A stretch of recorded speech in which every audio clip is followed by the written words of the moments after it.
Estamos acá en el Mensajero de Sarri, la columna semanal de historia y actualidad, le voy a poner, porque no sé cómo definirlo bien, todavía es una cosa de ir a... Me haces acordar un poco a esa serie, viste, que van hace tanto tiempo atrás y vuelve el presente, ¿no? Memoria del Dark, futuro. claro, tipo Dark, viste, Claro, que va y son viene. memorias del futuro. Son memorias del futuro. Buenísimo. Claro, recuerdo del futuro. ¿Qué haces, ¿Cómo Carlos estás? Caramelo? ¿Cómo andás? Bien, querido, ¿vos? Un gusto tenerte acá. Bien, bien, bien. Por suerte, bien, Igualmente. ahora. Más tranquilo. Esa decisión. Pensaba esta mañana cuando pensaba, porque la gente por ahí cree que esto le sale así porque es natural, ¿viste? Pero no es así.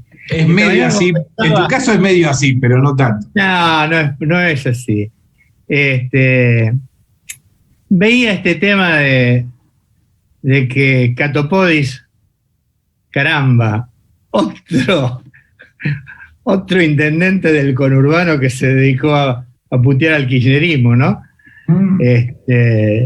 Catopodis le puso la mocha a la extensión de la concesión de la hidrovía por 3 meses. Yo pensaba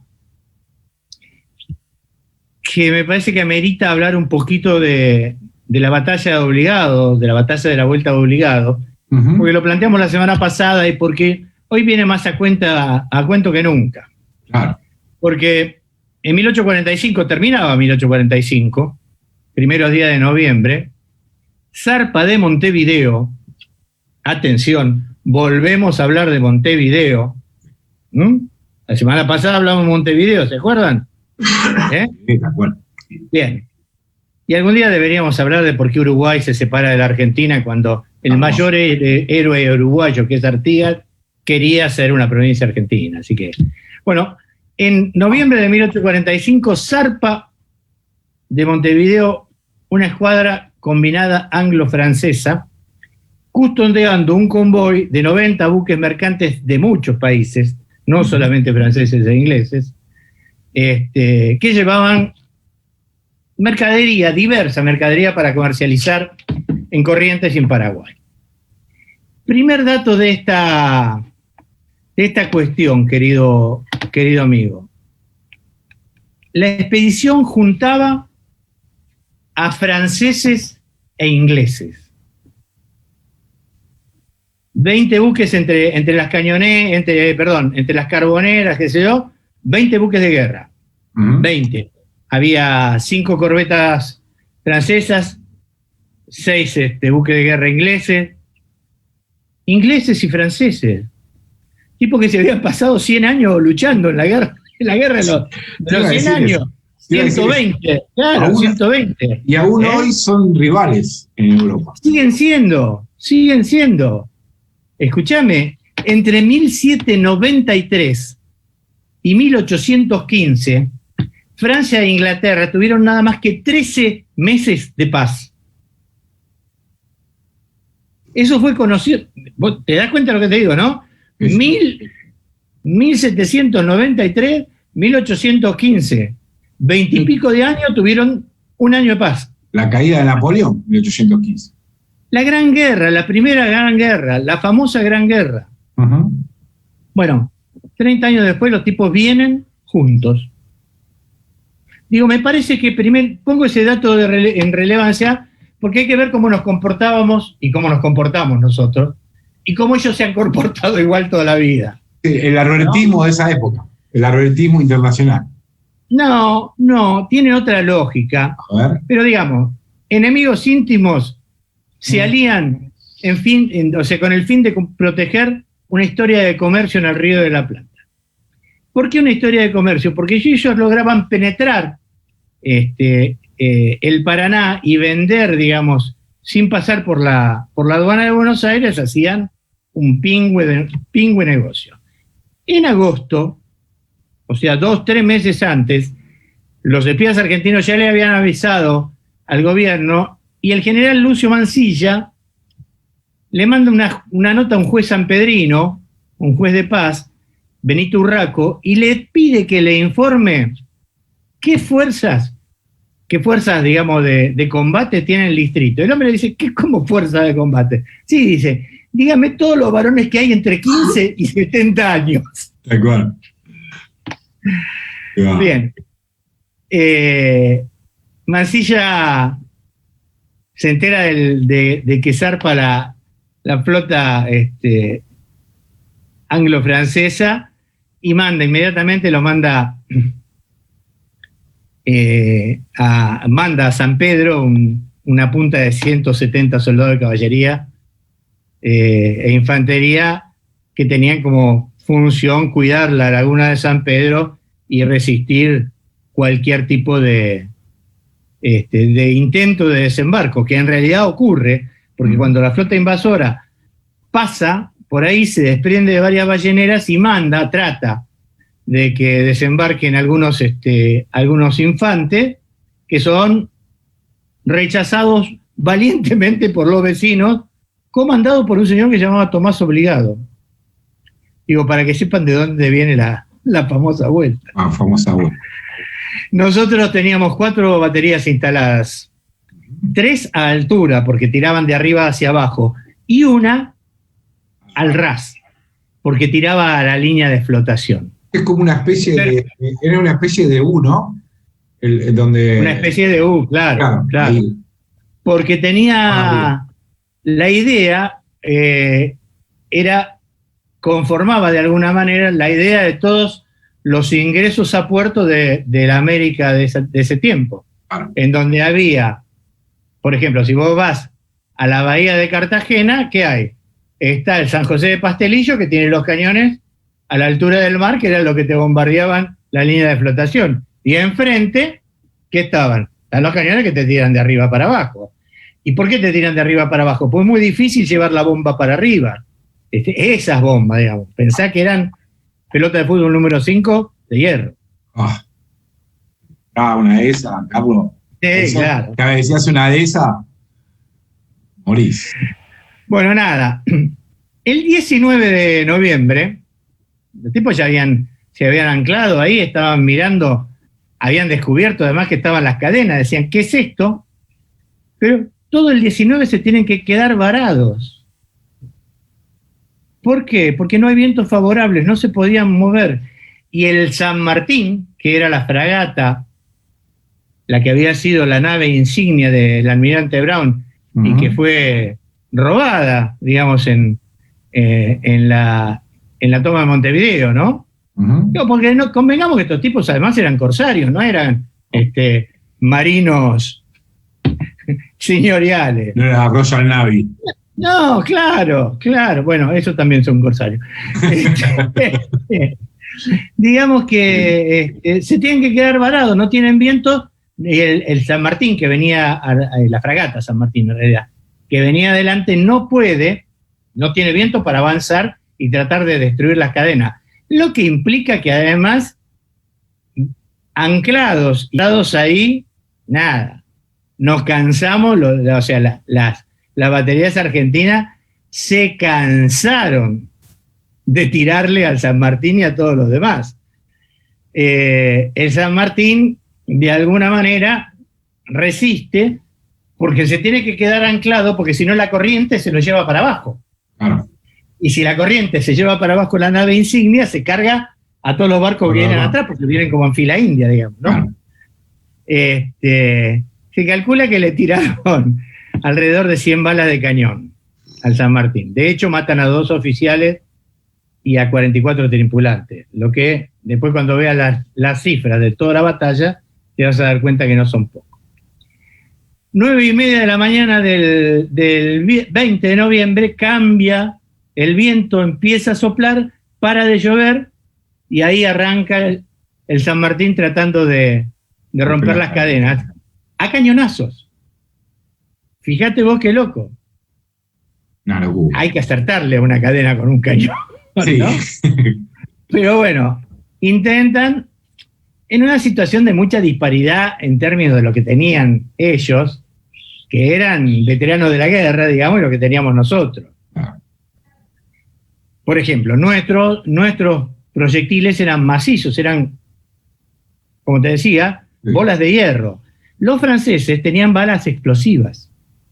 ¿Esto qué significa? Eran como las nuestras, solo que cuando llegaban, estallaban y tenían, clavos, pedazos de hierro, tenían metralla adentro. Entonces vos tenés que pensar en una pelota de fútbol número 5 estallando llena de metralla. Producía. Todo. Claro. Bueno, ahí empieza, cuando ellos pueden mover, empieza la verdadera batalla. Se intercambian, está más o menos contado esto, se intercambian más o menos entre 25 y 30.000 proyectiles en las 8 o 9 horas que dura la batalla. Mansilla al mediodía le manda una nota a Rosa, le dice, no han podido atravesar el bloqueo. A la 1 de la tarde seguían tratando de atravesar el bloqueo y de golpe un tipo de la flota francesa se da cuenta que si no cortan las cadenas están al horno. Entonces mandan, fíjate vos qué loco, a un capitán, a un comandante inglés, de apellido Hope, James Hope, traducido querría decir esperanza, digamos, ¿no? Y este tipo va en 2 barcazas con un gran yunque y un gran martillo, y él mismo a martillazos rompe uno de los eslabones y de esa manera atraviesan la cuestión, pero además empiezan a bajar hacia la costa. Bueno, una batalla que como te decía duró más o menos 9 horas. A los nacionales nos costó 300 muertos y más de 500 heridos, y ellos tuvieron aproximadamente 100 bajas. La diferencia notable es precisamente por el grado de tecnología bélica que manejaban. Ahora, quiero decirte que también nosotros con nuestra precariedad produjimos graves averías a 3 o 4 de los buques de guerra, que naturalmente no pudieron avanzar. El San Martín, por ejemplo, tenía el palo mayor roto. Y se tuvieron que quedar ahí mientras había escaramuzas y demás, a tratar de ordenar al Pandur, al Fulton, al Dolphin y al mismo San Martín, que habían sido acribillados por los cañones. Pasan. Ahora vamos a decir, pasan, terminó la vuelta obligado, terminó la batalla. ¿Qué pasaría hoy? Nada, nos iríamos a brindar, enterraríamos los muertos. Nada, hermano. Los que quedaron vivos siguieron con lo que llamaban una artillería volante, que en ese momento estaba comandada por Torne, que estaba sordo. Torne estaba sordo de los cañonazos que le habían reventado al lado, pero comandaba esta artillería volante porque Mansilla había sido herido por una metralla. En un brazo, Cuando ¿no? Mansilla, En un brazo. Sí, acá al costado, Sí, acá al costado, digamos, sí. brazo, y parte le rompe 3 costillas y demás. Sí, que se tiene que ir. Se tiene que ir, bueno, lo curan, pero durante los 6 meses que estos ingleses y franceses y otra gente del mundo que quería comerciar van a Corrientes y van al Paraguay a tratar de vender sus cuestiones, estos los siguen atacando permanentemente. Permanentemente. Bueno, pasan 6 meses de esto, y en julio más o menos del 86, del 46, de 1846, se juntan los tipos y dicen, no vendimos nada. Primera victoria. Ni la empobrecida Corrientes, ni el Paraguay, que tenía, digamos, un comandante que decía, muchachos, nosotros vamos a comerciar si ustedes nos respetan la cuestión nacional. No pueden vender nada, los barcos se vuelven cargados, fíjate el nivel de la victoria, se vuelven cargados, tiroteados por la artillería volante y de vuelta, ya preocupados, ¿por qué? Porque los esperan a la altura de la Angostura del Quebracho. La Angostura del Quebracho tiene barrancas muy altas, entonces la artillería se pone desde arriba y los revientan a cañonazos. Con la ventaja de lo que te decía, era muy difícil para los ingleses para tirar para arriba porque las paredes de las barrancas estaban muy cerca. Bueno, de hecho, Hume, que era el comandante de todo eso, termina en una carta a la corona diciendo: los barcos están muy dañados, muy, muy dañados. A mí me interesa cerrar esta idea, ¿no?, de la batalla, de la vuelta de Obligado y de todo lo que siguió después, que es incluso, la de Angostura del Quebracho, y la batalla comercial de que la rentabilidad que se daba por segura hubiese fracasado. Con 2 o 3 consideraciones, hermano. Tema 1.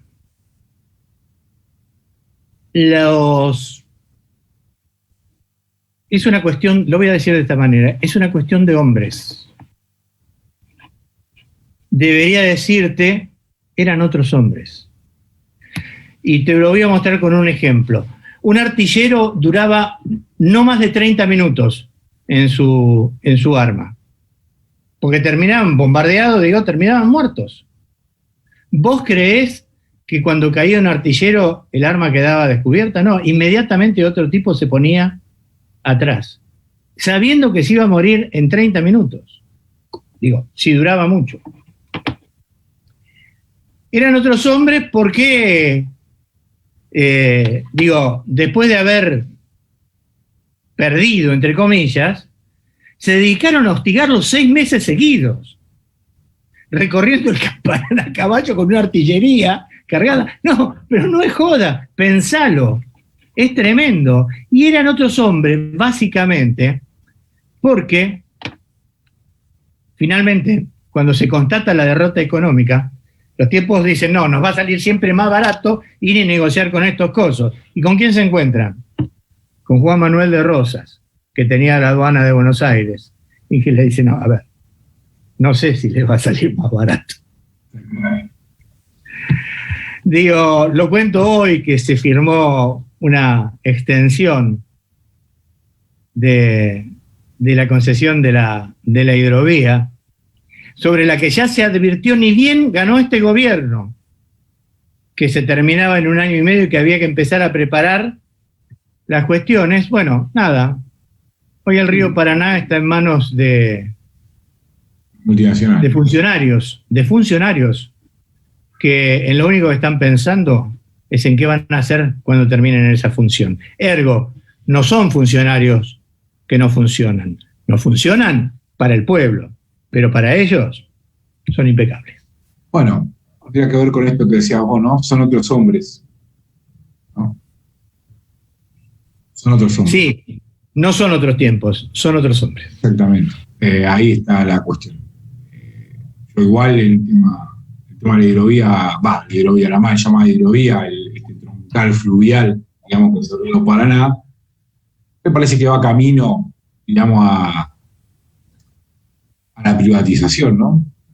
El decreto es claro, que no tiene los medios, para dragar o para balizar el lugar y ni siquiera para controlarlo, ¿no? Esta política muy menemista, ¿no?, de poner un organismo de control a controlar nada. Nadie va a controlar nada, es un error. Y pensamos en estos hombres, ¿no? Por eso quise traer esta historia. Porque, si algo no se pensó en ese momento es si se tenían los medios, las fuerzas. Si, como dicen tanto, no están las fuerzas, no estamos en una situación de fuerzas equilibradas. Pelearon esos pibes. Primero, los otros se juntaron 2 enemigos íntimos. Y los que fueron a pelear ahí, pelearon contra las 2 maquinarias de guerra más importantes del mundo. Y nunca se preguntaron si tenían medios. Está la historia esa del tipo que que se le terminan las municiones y todo, y se para en esa, la vuelta obligado, que no me recuerdo ahora el nombre, del tipo que se para en el cañón y termina puteándolos, ¿no? No recuerdo ahora cómo se llama, pero... Las historias cuentan que ese fue el Gaucho Rivero, lo tenía más o menos, establecido el Pepe Rosa eso, porque el Gaucho Rivero después del alzamiento de Malvinas pareciera que desaparece, y Pepe Rosa lo recupera en la batalla de la Vuelta de Obligado, solo además para demostrar que no era un paisano pendenciero, digamos, que era un gaucho patriota. Gacho. Bueno, Carlos, la verdad, muy interesante la Vuelta de Obligado, y nunca mejor el momento para explicar eso. Y me parece que la síntesis tiene que ver con esto que dijiste, ¿no? Era el que dijiste, digamos, eran otros hombres, ¿no? Y qué bueno es que recuperemos todo eso para formarnos como otros hombres, ¿no? No como estos que están ahora. Como estos hombrecitos, porque estos son hombrecitos. Pero bueno, es lo que nos toca y tenemos que lidiar. Así que ahora tenemos una elección que podemos demostrar a ver cómo puede andar, ¿no? Nos queda ahí una oportunidad. Pero sí, bueno. Señor. Bueno, Carlos, te agradezco la columna y nos encontramos el viernes que viene. El viernes que viene nos vemos. Dale, un abrazo. Abrazo grande.